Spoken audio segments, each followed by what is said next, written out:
It's drilled to left field. Is it high enough? See ya! A walk-off grand slam, and the Yankees win. And he drives one to right field over toward the line. Long run for Laureano, and he runs it, and the Mets win the ball game.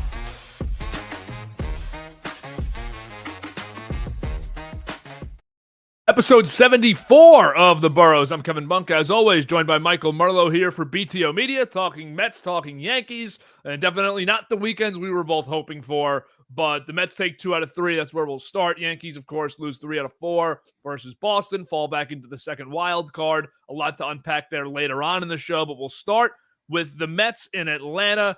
They win the first 2, Mike, and they felt good, those first 2 wins. Sunday's game did feel like a significant loss, but you'll take the series win. Your overall thoughts, feelings about the weekend? They were up 2-0 in the game on Sunday, and I was fortunate enough to just be on my couch and watch the entire thing.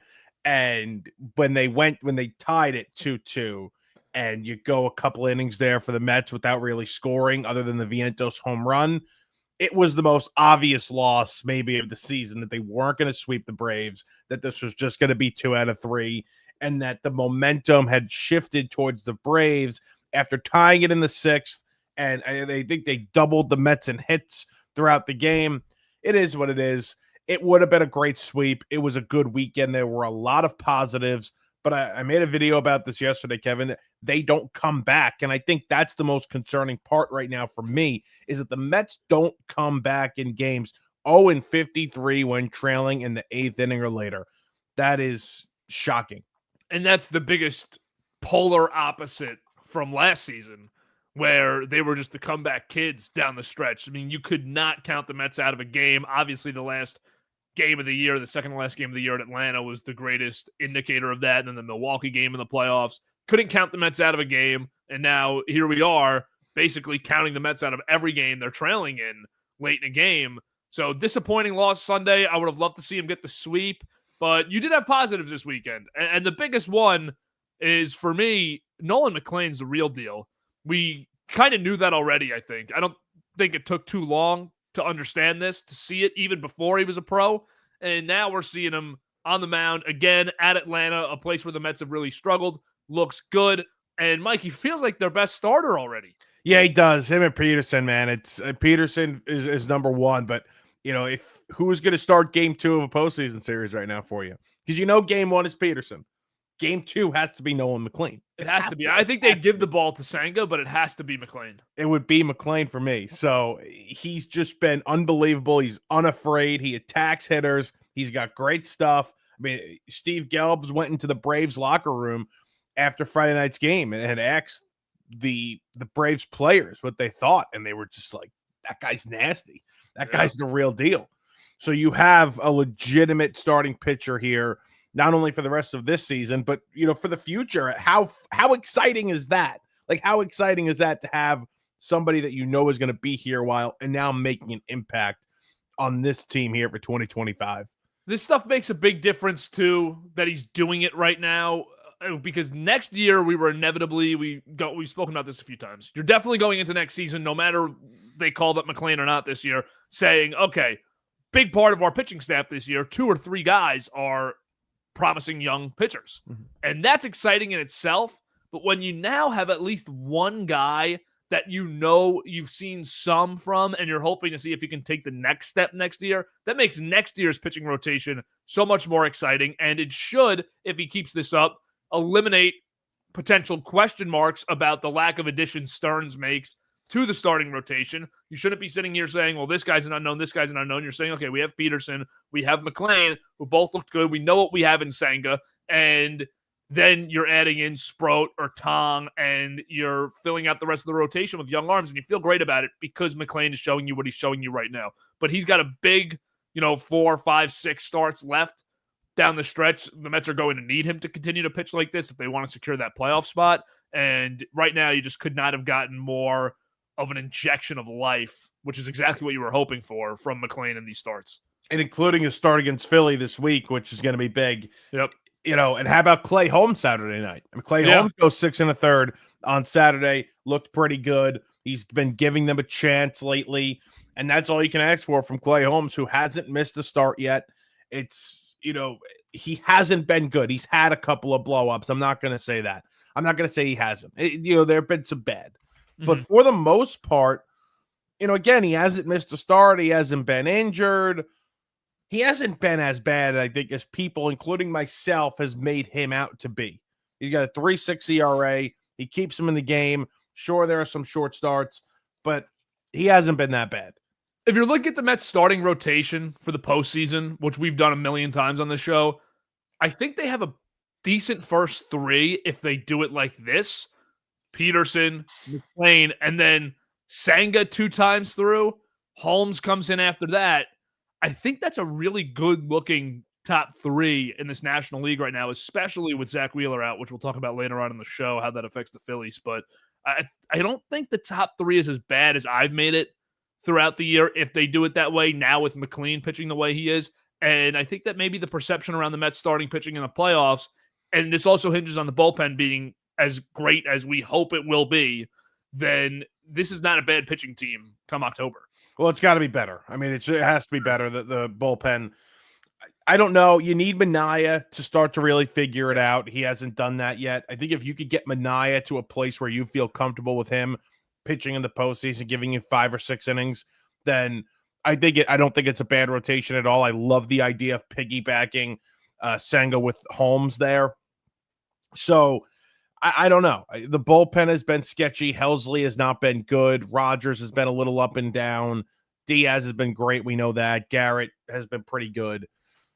I don't know, Kevin. I can't think about the postseason yet because they have to get there. And while I don't see a world where Cincinnati makes the playoffs over this team, as bad as the Mets have been, and how about this stat here?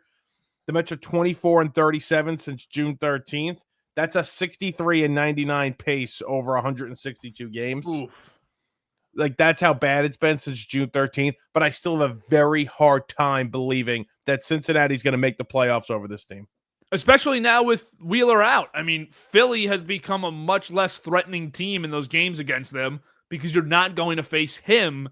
So you hope that you're adding 2 or 3 wins to what we would have thought coming into the year, or at least 1 win to what we would have thought coming into the schedule 2 weeks ago. Cincinnati has really hit their peak this summer, and we'll see if it keeps up through September. That's the toughest part for a team, but I could see it happening. I just think, like we've said a million times, the Mets are the team that are going to be able to make the run that Cincinnati probably won't be able to make. They better be. They better be. They better be. If they're not, all-time disaster failure. Yeah. Brooklyn Nets-esque disaster failure. Brooklyn Nets side for sure. And the Nets even won a round, so. Yeah. Christopher Sanchez tonight against Kodai Senga. And it's a big start for Senga because he's been very, last start wasn't great. It also wasn't as bad as people make it out to be. His start before that against Atlanta, he was the first pitcher to pitch into the past the 5th inning, so into the 6th. So it's a big one for him tonight. I think it's a big one for all of these guys that are going to pitch here against Philadelphia. You've had so much success against the Phillies in the past, and you've had so much success against the Phillies in this ballpark. What does it look like now while you're struggling and they're really playing some good ball, even with losing Zach there? And Christopher Sanchez is having such a great year, man. Mets, you can't talk to him tonight. The Mets if you want to talk about maybe the most underrated player in baseball this year, it might be Sanchez, because he just does not get the talk of the rest of the Cy Young level guys this season. 11-4, 2.4 ERA. He's made all 25 starts, 157 innings pitched, 169 strikeouts, and a 1.1 WHIP. He's been sensational, and that's why. Really, I know I just keep jumping the gun on this conversation, but that's why losing Wheeler here just sucks for the Phillies, because 2 weeks ago I said this is the year, it has to be them this year. If they're going to win one with this group, it's got to be in 2025. And now you lose your best guy, and you have your second best pitcher that you've had in this era of, Rob Thompson teams and really Bryce Harper teams. This is the second best pitcher you've had in a single season. Nola came close a few times. Sanchez has been that great. So tough for the Phillies, but if the Mets can steal this one tonight, how huge would that be at home? It feel good. It is, for the Phillies, I thought this was the year that they were going to win the World Series with Wheeler and Sanchez. So if you just want to go to that, back to that conversation, Yeah, we can just do it now. Just I get it out of the way. I do believe that the window is closing, like you mentioned, and Wheeler's getting up there in age. I thought this would be the season where he finally won a Cy Young, and not before the year, of course, because the first year I don't pick Wheeler to win the Cy Young. He was probably going to win it, but either way, he should have won it. And I just there's no way that this team can now win the World Series, because when you look at, if you kind of rank players right, as and I guess assess their value with them and how much of a weapon they are, is Zack Wheeler not the biggest weapon in the National League? He's one of the best pitchers in the National League. He'd be the best pitcher in the postseason in the National League, and a guy that could go 7-8 innings consistently, pumping 100 into the eighth. They lost the biggest weapon in the postseason in the National League. They did. Out of all of the playoff teams, for sure, he is the biggest weapon that anybody would have. He'd be the guy if you said around, maybe Ohtani, but I think Wheeler would get a couple yeses on ask every GM in the playoff picture, who would you want to add out of the other playoff teams? I think Wheeler would get a lot of yeses. So he is that guy. This offseason, of course, Real Muta's a free agent. Schwarber's a free agent. Ranger Suarez is a free agent, among other players. Jordan Romano, Max Kepler. So they have a real group of impact players potentially leaving. And yeah, I mean, Ohtani, sure, but I think that there are definitely GMs that would take Wheeler in the playoff picture right now. Starting pitching is so important. Ohtani's not giving you anything as a starter. Yes, obviously offensively he's unbelievable, but we're talking about starting pitching and dominant starting pitching that's consistent, and that is what Zack Wheeler gives you, and that's tough to find, because there's not many starting pitchers in the league like Zack Wheeler. There's just not. No, and especially I feel like in the National League this year. I think the National League starting pitchers are very underwhelming, especially out of that playoff group. The American League has much better starters in that tier than the National League does this year. No, 100%. I mean, the race in the American League is just insanity. Those guys are. What would be the top five right now? In the whole league or in just the American League? In the American League, you got Crochet, Skubal, Hunter Brown, Evaldi. Would DeGrom still be there? DeGrom might still be there. I know he's had a couple of bad starts.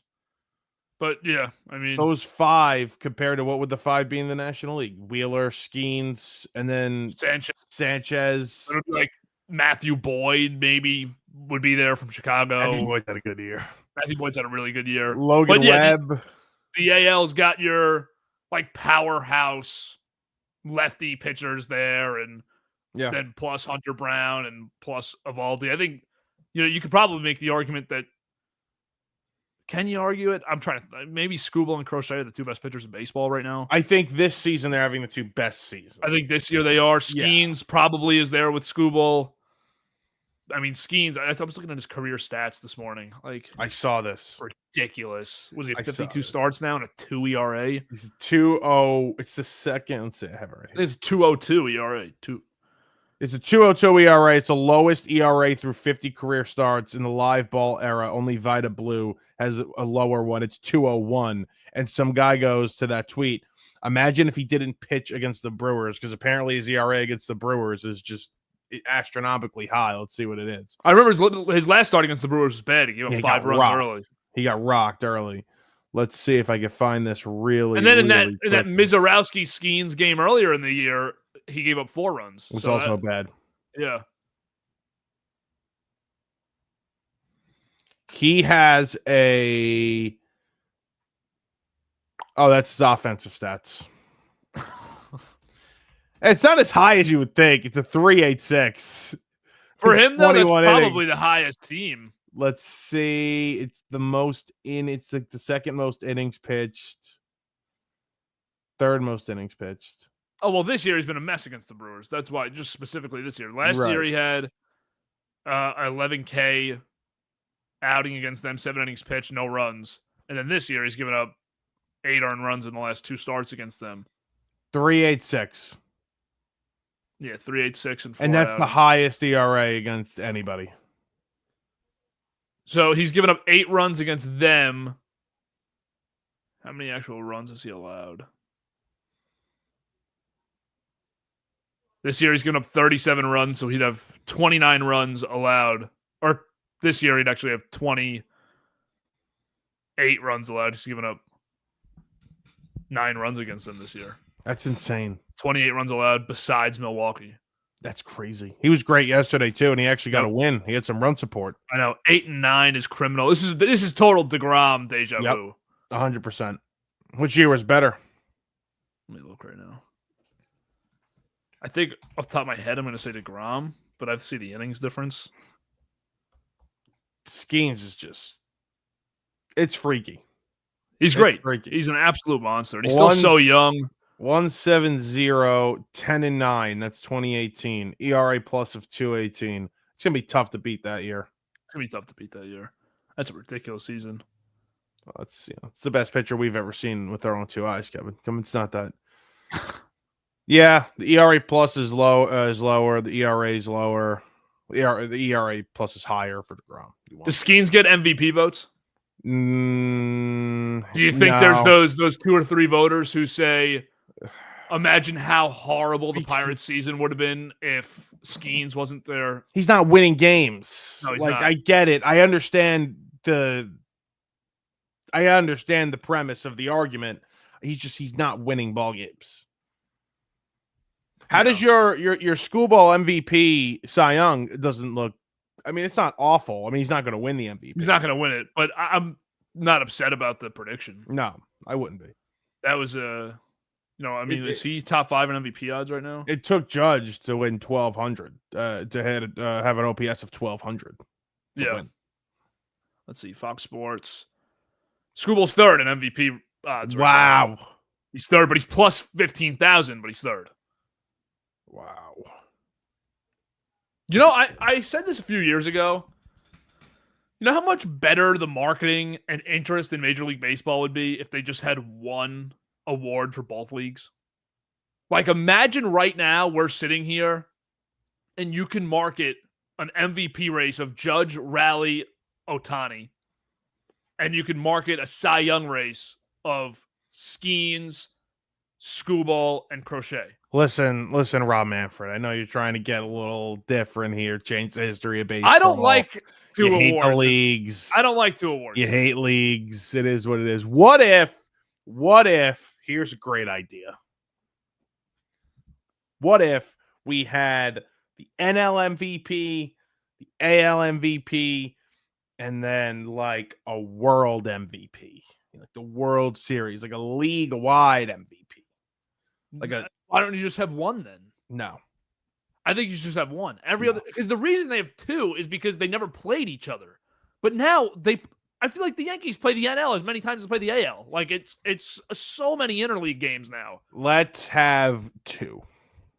I like the idea of putting 1 in each league, but I mean you have 2 right now because every other sport, it's Aaron Judge was the best player in the league this year. He was the best baseball player in the league that year. He won MVP. Who would have won MVP last year, Judge or Ohtani? Judge.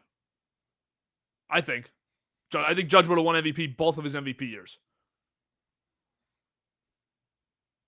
Okay. The first year's more interesting because he hit the 62 home runs and Ohtani pitched well, but he didn't play the last month. But he also beat him in the AL MVP, so it didn't matter. Oh no, you're right. You're right. That wasn't the year they both won it. That was He's still AL. Acuna last won it. year. Acuna won the NL MVP. Judge and Judge would have won that. Although you think it's one of the greatest offensive seasons of all time. Well, I was totally wrong about that. Yeah, I own that one. I also said that year the greatest offensive season of all time was happening in the AL, and that was a much closer grasp than the Acuna one. But I think it would be good to just have one MVP, one Cy Young, one Rookie of the Year. Because they play each other so many times now. There's so much overlap. I understand what you're saying. I just don't like to change the history of baseball, is all. You're afraid. I am afraid. I'm a little afraid. 2 separate races is way better for marketing. See, I get this point, but I completely disagree. Like, there's definitely 2 ways to look at it. By saying you have 2 MVPs or not, but I feel like being able to really push a race between the 4 or 5 guys. Like, think about in football. I know it's different because it's one game a week, but in football, like Josh Allen, Lamar Jackson, and Saquon last year. Like, imagine it was just definitely Saquon and just definitely Josh Allen or Lamar. No one would care about Saquon's candidacy at all because he's definitely winning it. But like, then I don't understand and I get what Brendan's saying, and I agree with him. If you have one, like a total, like, I don't know what the name would be, like one platinum, like the platinum glove winner. Yeah. Like they do gold gloves and they're like, all right, there was one guy that was the best defender. Like you take the MVP candidates and you're like, this is the ultimate MVP of Major League Baseball. And you do that every year. It would solve both issues. It probably would. And see, like, I can't even agree with this because right now, Judge is not alone in his AL race. So how could it just be Judge and Ohtani this year? You really think it would probably? You really think? What are the odds again? You just had the odds up. What's right now? Judge is minus 160. Rally's plus 135. But Judge the last 2 months is hitting 215, and if he keeps that up, Rally's going to win. Yeah, it's getting close. Especially if Judge isn't playing right field. And you can't tell me there's not a possibility of, if those odds stay the same, minus 160 plus 135, there's definitely a possibility of any voter and a large portion of them saying, Rally hits 56, 57 home runs this year. No catchers ever come close. He had 130 RBIs. Guys might have voter fatigue, too. They might just say, I don't want to vote for Judge this you know year. What else is great for marketing, which is why Josh Allen won the MVP last year. It's better to have multiple MVPs than the same guys winning it every year. And I'll stand on that hill about Josh Allen. We can talk about it at a later date. But Rally winning MVP would be better for baseball because it's not just 2 MVPs every year with Ohtani and Judge. Josh Allen should have won the MVP last year. It's fine. I get it. It makes sense. It does make sense. And I don't think it's right, but it certainly from the voters and Major League Baseball's point of view makes sense. I don't think Judge is going to lose this. I really don't. I would be shocked. I think he's pacing to lose it right now, but he has to really step up. He has to get his ass in right field is what he has to do. He has to step up in September big time. Yeah. And he's maybe October. Maybe October. He could really use another 50 home run season to try and win this MVP race. What's he at, 40? 40. He could have a 10 home run month. He definitely could. You want to work back to the Mets here? Yeah, we can work back to them. We went off on the tangent, but yeah, that's fine. Right. I like tangents. It's all right. We go back to the Mets here. How you feeling about Vientos and Beatty? Signs of life there for these guys. My Brett, he looks so good. I have tears in my eyes thinking about him. How good he looks at the plate. He hit a ball yesterday, man. It was in his sweet spot. Got the barrel on it, and he was just a little under it. And Harris made a brilliant play running into right center field, basically cutting Acuna off, who was the most checked out player in the league, by the way, Acuna. I mean, checked out. Yeah. And I thought he had it. I thought he had a 2-run shot. I thought he at least had it off the wall, give him the lead. He didn't. But Vientos, man, how good does he look? He's really hitting the ball hard now. He looks like that player from last season, man. It's been a great sight to see. Yeah, and I saw somebody say a week ago, for the Mets to make a run, you kind of need Vientos to turn into that rally starter that he was last year. And he just never showed any signs of that being possible until now. He looks like maybe he can give them the spark they need, whether it's just to get into a playoff spot or to maybe win some playoff games. Looks like he can be that spark. Let me ask you this question. I know you don't want to think about playoffs yet, but you get into that playoff scenario, say these two guys both continue to play well, who gets the nod at third base? So because Marte's been so good offensively, I don't know if you saw the game Marte had on Saturday. Yes. Marte's been so good, you have to DH Marte. So I'm going to give my lesser – oh, but how am I going to do this? Because now it's exactly what you said. It's not like you can play Vientos elsewhere.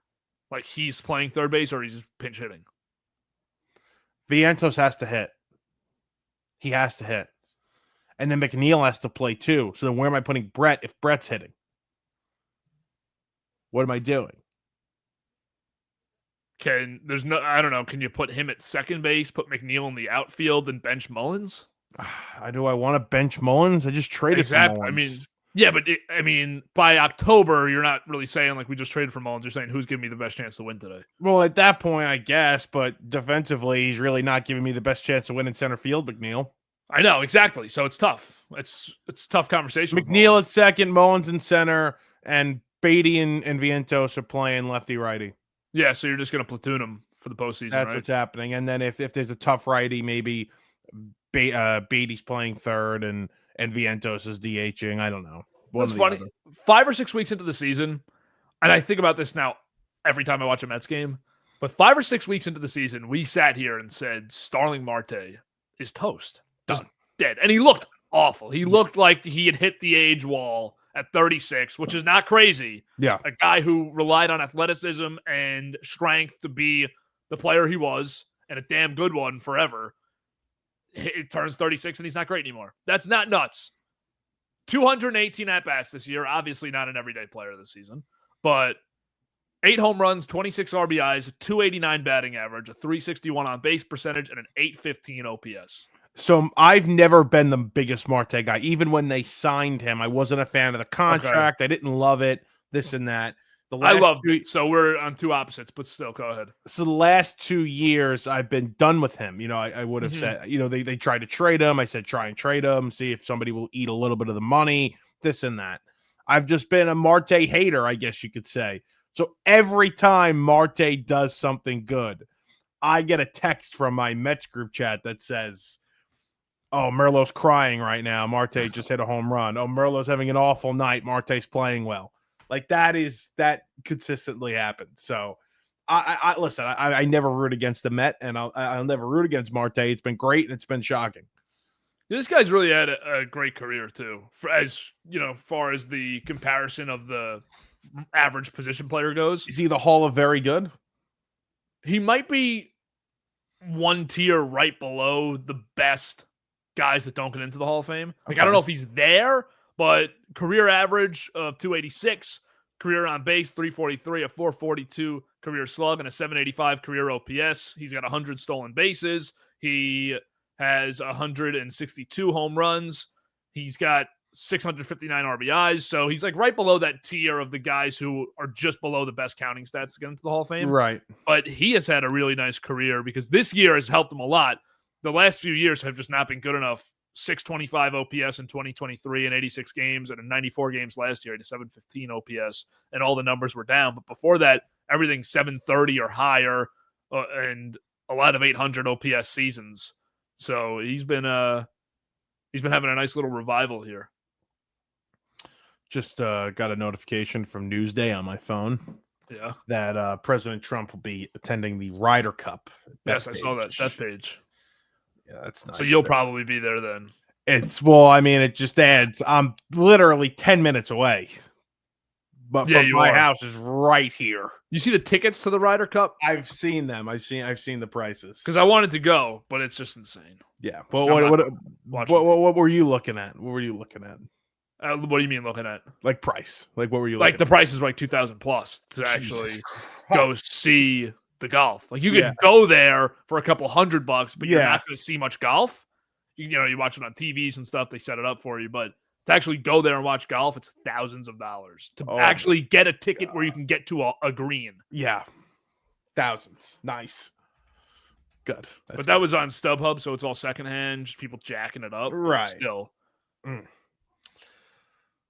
Gotcha. Right now, I gun to your head. You got to give me a team to represent the National League in the World Series. Who is it? I'm going with the Padres, but I'm not totally confident in it. And I mean, I want to talk about this around the league too, but we'll just screw it. We already talked about the Phillies. Yeah. Like, how much of a favorite should the Brewers be going into this? It's a team that doesn't win playoff series ever.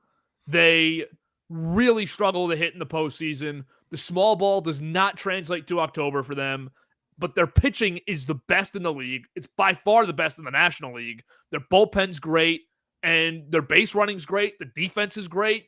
And offensively, they've been great this year. So I don't pick them to get there right now, but they're better than all the rest of the teams. Like, it's weird. And so how much of an actual favorite should Milwaukee be heading into the postseason this year? Have you seen the World Series odds recently? No, I haven't. Okay. I want you to guess the top 5. And then when I tell you the numbers attached to the top 5, you're going to say, what the hell? Okay. Tigers have to be in there. Tigers are 4th. Dodgers? Dodgers are 1.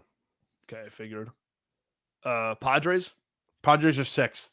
Okay, so they're not in the top 5. Yeah. Or the Brewers in the top 5. The Brewers are 2nd, Okay.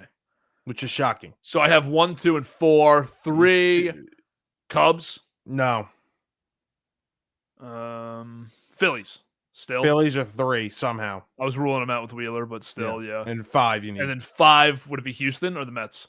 Neither. Yankees? No. I don't know. Sometimes I see their odds are ridiculous. Oh, Toronto. Toronto's 5. Yeah, But they forgot they actually have the same odds. So Okay. the Blue Jays, Yankees, Padres are all plus 1,000. The Okay. Dodgers are plus 340 to win the World Series. Okay, it's nothing. The Wow. Brewers are the second team here are plus 800 to win the World Series. Wow. The 460-point jump there That's from that's way first too to much. second.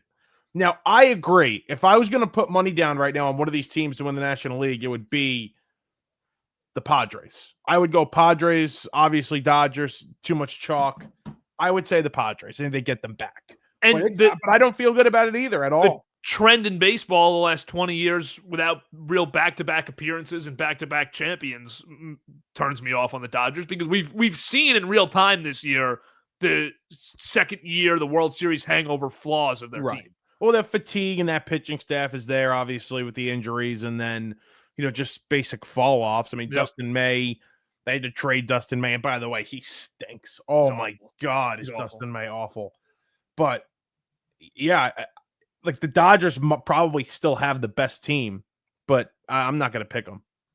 I think the Padres could do it this year, but the Padres are another team where some of those guys offensively just don't show up in the postseason either. And they don't beat the Dodgers. And they don't beat the Dodgers. Beat the But Dodgers. they always come close. They always make you feel like they can beat the Dodgers, but they don't. How about this? This will probably shift our conversation. I saw this today from Ken Rosenthal. The Padres Dodgers is the new Red Sox Yankees because, I mean, there's just nothing there right now. There's nothing there right now. And we saw that this weekend. You know how I know that there's really nothing there? And you could call me casual, fake fan, whatever you want. Yeah. On Friday, I watched none of the game because I had a fantasy football draft. Yeah.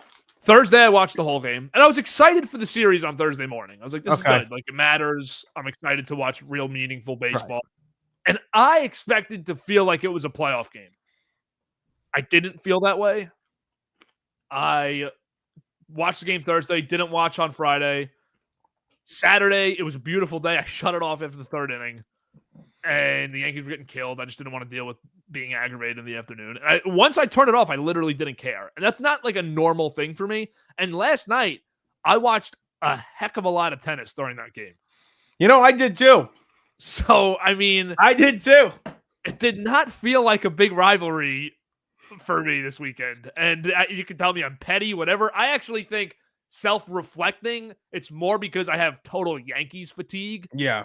I don't think it has anything to do with the Red Sox. I'm so tired of watching the Yankees play the same game in big spots over and over again. Are you getting Arthur Ashe this week? I'm trying to find a ticket that's reasonable, but it's bad this How year. expensive is it? It's bad this year. For a grounds pass, which doesn't get you into Arthur Ashe or any of the stadiums, the grounds passes right now are $170.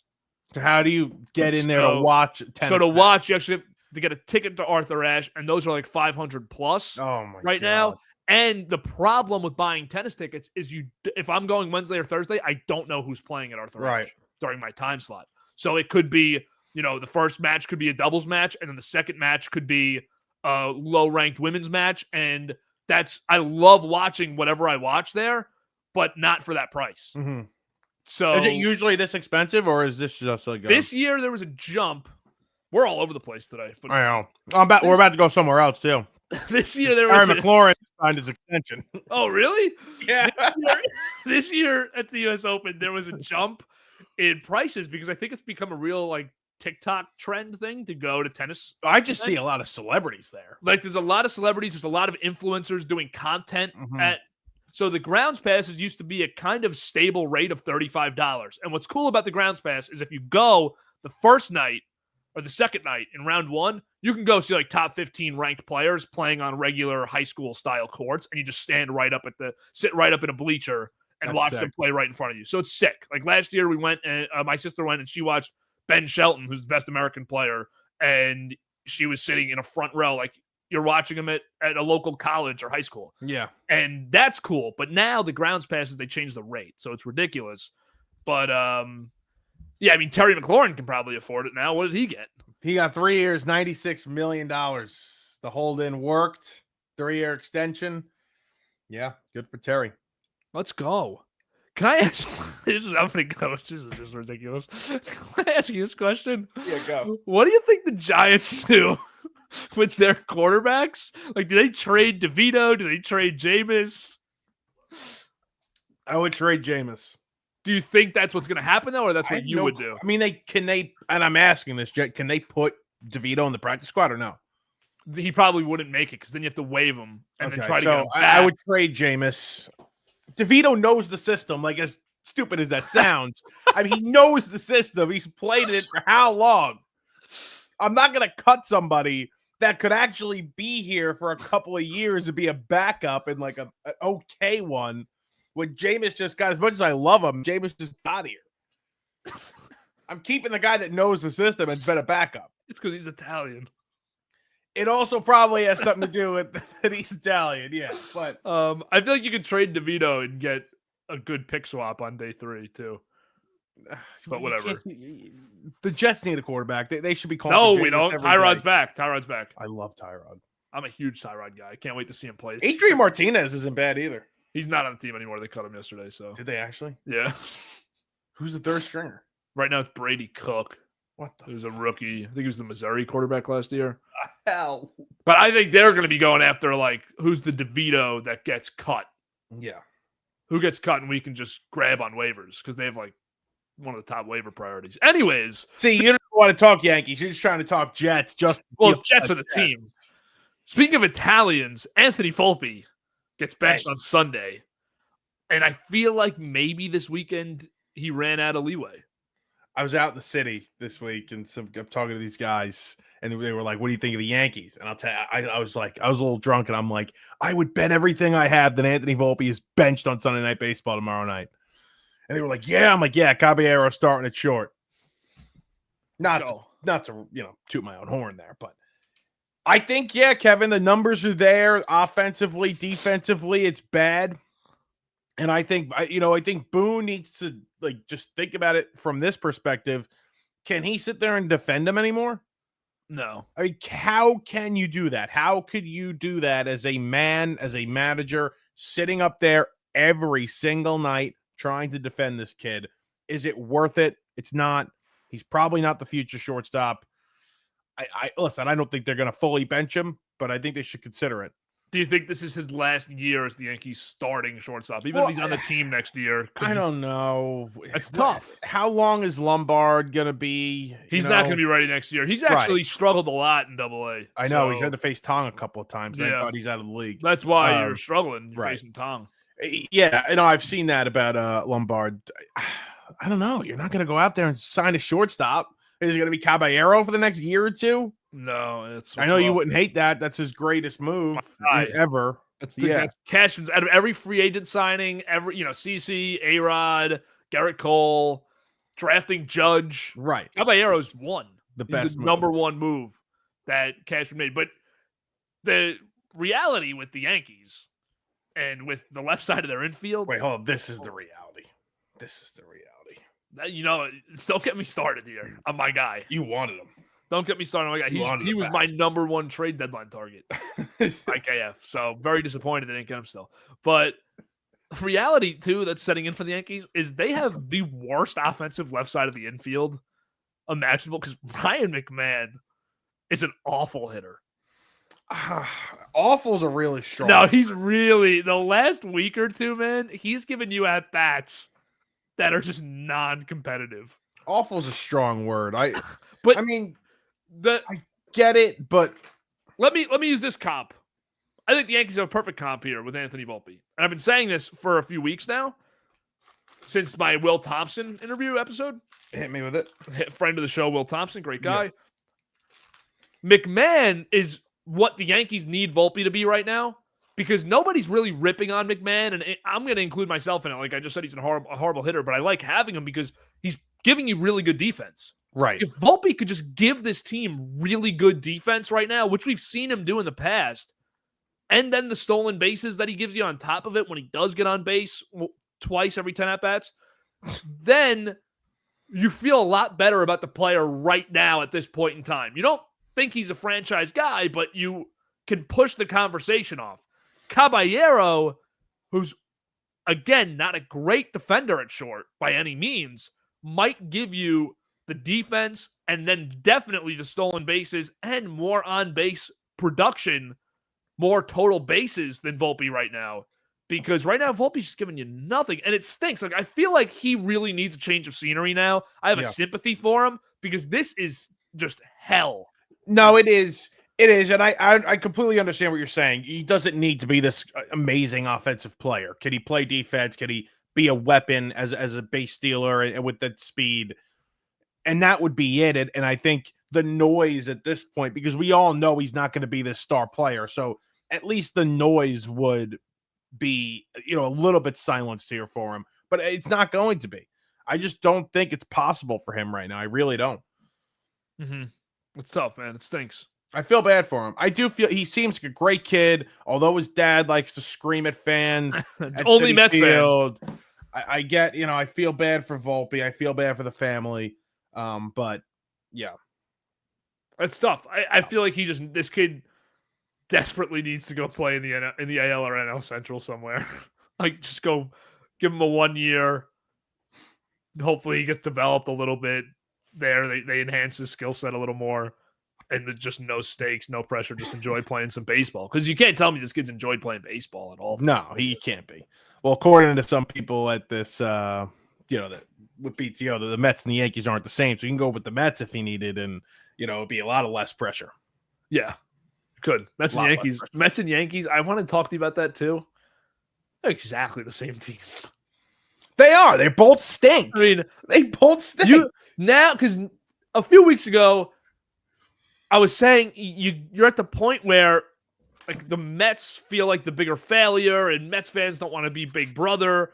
But now people have ran with that narrative and that feeling in Yankee world, and it's gone too far to the extreme where it's like, hey, guys, the Yankees are a pretty big disappointment to me this year. Like, this has been a pretty miserable watch this summer. Like, I haven't been, other than this weekend, for the most part, I haven't really been paying attention to like yes, I've been paying attention to the Yankees, but like actively like sitting there and watching the game and maybe having a rooting interest because there was a bet on the Red Sox a couple of nights. Either way, like I haven't, you know what I mean? Like I've been so locked in and pissed off with what's going on with the Mets. I can't even like celebrate what's going on. But if I wanted to celebrate the Yankee losses, I can't even do that. There's nothing I could do. No, it's bad, man. It's really, really bad. Like the real Met fan, suck. The diehard Met fan does not give a rat's ass. I gotta say, I don't care. I really, really don't. I think the same for the real Yankee fan. The real Yankee fan should not care about the Mets. No, I really don't at this point in the year at all. Like early in the year, it was fun beating you guys in the Bronx series. Right. That meant a lot. I admitted it then. It meant a lot to me to win those games. Right. First time ever that I was really like, I want to beat the Mets this weekend. Really bad. And now, I'm like, when does football start, man? Yeah. These teams. I know. Oh, man, the Mets lost tonight. That's awesome. Soto 0 for 5. Awesome. Yeah. Oh, Yankees just made 17 errors, and they're out of a wild card spot now. Well, the Mets lost though. And like you are the Yankee, but you are the Yankees, and things are louder. Like they are. Like when things go as poorly as they are, and I've said this for weeks now. The Mets are losing games because their pitching's not good, or that their offense wasn't hot. Like, that was the reason why the Mets were losing games. The Yankees were losing games because their defense sucked and their bullpen imploded every night. Like, it was louder. Their losses were louder. The Met losses were just, they're not playing well right now. Yeah, they lost 6-2. They didn't hit. They didn't really pitch well. Right. A standard way of losing in baseball. The Yankees, they did it loud. The joke on Yankees Twitter, too, for the last few years has been they find new ways to lose. And I forget who does it, but they do the Yankees way loss counter. And it's how many times do the Yankees lose the Yankees way each season. And so it's not normal the way the Yankees struggle. That's a great point. They don't struggle where it's exactly what you said. They lost 5-3 tonight, just got bested by the other team. They were up 9-4 on the Marlins, and their 3 new trade deadline acquisitions gave up 100 runs without getting 9 outs. Well, there were 3 errors in the second inning, which happened on Thursday, and they were all laughable plays, and it cost them a couple of runs, and that was the difference in the game. Oh, while the bullpen was imploding, Austin Wells walked off first base because he thought there were 3 outs, but there weren't any. What was he doing Friday? He has to be. You didn't see this. No, I saw the highlights. He's got to be the worst base runner of all time. Oh my God, Friday, yeah. What is he doing? I hate him. What is he doing? I hate him. I don't get it. And his then production numbers are good, but like Bednar got out of it. Volpe, like the play to shortstop where he was going to his left, and then Duran jumped off the base because he thought it was getting through. But then as Volpe corralled the ball, he was already going back to second, and he throws the ball to second base. It wasn't like you had him frozen. He was going back to the base. Yeah, that was bad by Volpe. You got to get the out. Oh, my God. I just don't understand it. It's bad. It's bad. Who's the favorite in the American League right now? Who, right now, gun to your head. Again, I have another gun to your head. Dude, you're putting a lot of guns to my head today. I know. And you have to pick an AL winner, and I'm going to pull up the odds right now to win the AL. Who would you have? I'm still rocking Houston. Still rocking Houston. Still rocking with Houston. I think Houston's pretty good, and the pitching's great. Gotta get it. Still going with Houston. Gotta get what's his face back. But Detroit could definitely do it too. I don't feel Detroit's the favorite. I don't feel totally confident in Toronto to do it. And I don't think any of the 3 wildcard teams have the talent to do it, but Boston could make a little bit of a run if they have a little of that youth magic, first year surprise magic type of thing. I've been so against Toronto all year, but there's something there's something there with Toronto for sure. Offensively, they have the best team in the AL. Best offensive team. But I think Houston, they're a little bit of a mess right now, but I think the Astros are going to get to a point where they just get right for the playoffs, and their pitching's really good at the top. Bullpen should get the job done in the AL. Well, when does Jordan come back? That's the key component to everything. That's this part lineup of is not great in Houston. Yeah, they need Alvarez back. Badly. And, yeah, I love the pitching, obviously. Valdez, Hunter, Brown. Jordan Alvarez is going to be activated from the IL tomorrow. Oh, look at that. We're locked on. Bullpen's good. Hater's hurt, but bullpen's great. Got 2 great starters. I'm not picking them. Picking Detroit. Detroit's as good of a bet. Detroit. That's who it is. How about the idea, too, for Houston, the amount of change that they've had the last few years, like being able to go from Hinch to Baker to Espada, and they're still just, losing Correa, Bregman, Springer, Tucker, bringing Correa back, and Verlander, and they just never waver. They're always in the mix. It's impressive. It's very impressive, and this is one of the greatest runs I think we've seen in a very long time. Just without winning the championships, they have the championships, but without the multiple championships, one of the greatest. Yeah. Actually, could you call them a dynasty or no? No, not yet. They need one more. Since 17, Since 17, they've been to the World Series now 4 times. They've won 2 of them. And from, 17 to 22, that all happened. They lost in the championship series. I mean, they were in the championship series 7 years in a row. Yeah. That's pretty tough to do. That's what the Chiefs do in the AL, but I mean, in the AFC, but totally. I kind of like the Red Sox. If I can't pick a team, if I don't love a team, which I'm actually backing off the Tigers, I don't know. Well, the Red Sox now, too, especially in that wild card round, you get Crochet for game 1. No one's going to match Crochet unless you get to Screwball in the championship series. But no one's going to match Crochet. And then Bayo is a really tough day, too. Yeah. I think they need to have home field or play the Yankees in the first round. I think that would go a long way for them, either of those. And they're likely to get one of them, maybe both. This bullpen is good. Like, how is this bullpen good? And Chapman's the best closer in the league, man. How is this possible? He's a 108 ERA. I mean, I saw he hasn't given up a hit. I saw this. He hasn't given up a hit in like 6 weeks. I know. It's nuts. Do you remember his ending with the Yankees? I do, yes. I've always thought Chapman's Yankee career is one of the most polarizing Yankee careers ever, because they get him in 2016, they sign him, and they trade him obviously that year for Gleyber Torres, sign him back, and then in 2022 he was horrible. 4.4 ERA. He blew a bunch of saves in the summer, and then he just stopped showing up, and they DFA'd him. Yes. And then he goes to Kansas City and then to Texas that year and wins the World Series. The guy was a Yankee from 16 to 22. He won World Series in 16 and 23, neither of them with the team. They traded him for the best prospect in baseball and then re-signed him 4 months later. He was a great Yankee, though. He was, but it's what a polarizing career, because they got the Cincinnati move was a trade, right?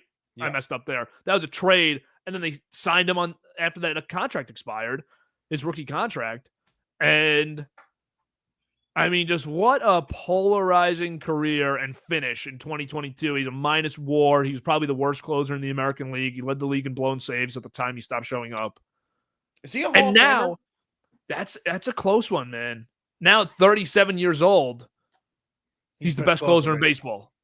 Again.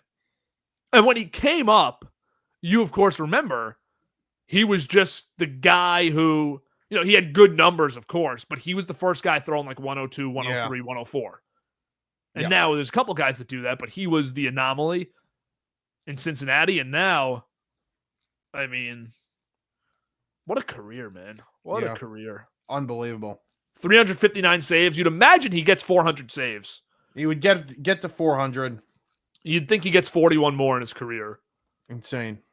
But yeah, I mean, good for him. Unbelievable career. Unbelievable closer. I think he's a total steroid user too. Right now? Go down that path. I think now and in the past too. Wow. That's crazy. You're accusing a lot of guys of steroids this year. It's my first steroid accusation. The other one you framed me for. What was the other one again? Rally. I said, because I was just saying Rally's never done this before. Yeah. And you definitely thought that. I was like, something's different with Rally this year. I was genuinely just meaning he adjusted his game, and you were like, he's using steroids, you're saying. Yeah. It's like, that's ridiculous. No. That's great. That's crazy. But Chapman's totally yoked. There's that video of him with his grandma, and he's now at 37 years old, the best closer in baseball again. Like, that says steroids, all 3 of those things. Right. That definitely the video, for sure. The video is a steroid video. I mean, she might have been on steroids, too. Oh, my God. That's the craziest video ever. I don't even want to talk about that video. That's, what stinks is every time I talk about Chapman or think about that. I think about that video. I don't think about baseball first at all. It's bad. Or that he was arrested. One of the two. Yeah, you forget that one. That one gets swept under. Yeah. That he was like a literal piece of you-know-what. And then you see Boone just buddying around with him before the games. That's good. Like, I would hate him. Yeah. No, we of were course. we were in the thick of a playoff race, and I know he stunk, but he just stopped showing up. And he was suspended. Wasn't he suspended? At some point, he was. I don't know how long it was for. I don't really remember that. He We were definitely was. literally talking socks. We were literally talking socks. I mean, we're absolutely talking socks right now. We're talking Chapman. Domingo Herman. Yep. Domingo Herman. Character. Bad guy. Last perfect game. Perfect game. I was on a cruise. Couldn't believe that. I was sleeping. Yeah, that's right. You went to bed. He didn't watch it. I was asleep. Woke up to a text from Brendan Gambeski. Hope you're not asleep. I woke up that day with like 500 texts. I'm like, what happened? I get a text from somebody that says Domingo Herman is a perfect game through 6. I walk to the cruise like sports bar. I'm like, okay, I gotta watch this. I thought Schwittler had it in the bag the other night too. Perfect through 6. He was dealing, and then he didn't even finish the 7th. Yep. All right. Yep. Anything else today? Talk No, Roman Anthony. Like, he's a problem. That guy's a problem. it's gonna be great. It's gonna be great. We've been saying it all summer. Yeah, he's unbelievable. I still can't believe that home run would not have been out at Fenway. Yeah, insane. And then he hit Because one last night to left center. Don't give me the whole Yankee Stadium home run thing on that. That was out in 28 Parks. That was a bomb. Yeah, that was crushed that ball. And then yesterday he hit one to left center, which was clearly not out at Yankee Stadium, but out at 4 of 30, and I think it was out at Fenway. Yeah, doesn't make because that left center monster. It wasn't totally triangle area. It was all the left of it. But it was Sox on a 1-game losing streak. Yep, that is true against a wild card race opponent. So yeah, that's concerning for them. Yeah. Were you a little concerned about the most losses consecutively in the regular season ever with the Red Sox, or second most? No, I was not really that concerned. I was more concerned at the fact that the Yankees stink. Okay. And I was actually a little concerned about Camilo Duvall in the 9th inning last night. Okay. Didn't give me too much confidence. Thought maybe we find a way to lose this one. And if we lost the game that Walker Buehler and Dustin May pitched, I probably would have stopped watching for the rest of the season. Yeah. Gotcha. That's the must-win game. Right. All right, wrap it up here. Episode 74. Thank you for watching, listening. You can check it out always on Apple Podcasts and Spotify. Make sure to check out BTO Gambling on Instagram. New account, launching a whole new wave of content this football season on BTO Media. So Beat the Odds Gambling. It'll be a show with Michael Merlo. Bo Dragon will be joining him, making his BTO debut next week, doing NFL futures, and then twice a week episodes giving you gambling picks, and all week long different content and fantasy football insights on that account. So check it out. The account's on Instagram. You can also find all of the content on the regular BTO Media TikTok, and we appreciate you following along. Make sure to follow the Playbook without Gabe Zoda on Instagram and TikTok. Make sure to follow and watch No Good Takes, Giuseppe Oliveri, the Hardline Sports Talk, back for football season, Mike and JM, and then the Bunker and Mic'd Up all week long. We'll be doing episodes there. So thanks for watching, and we will see you later this week or next week on the Boroughs.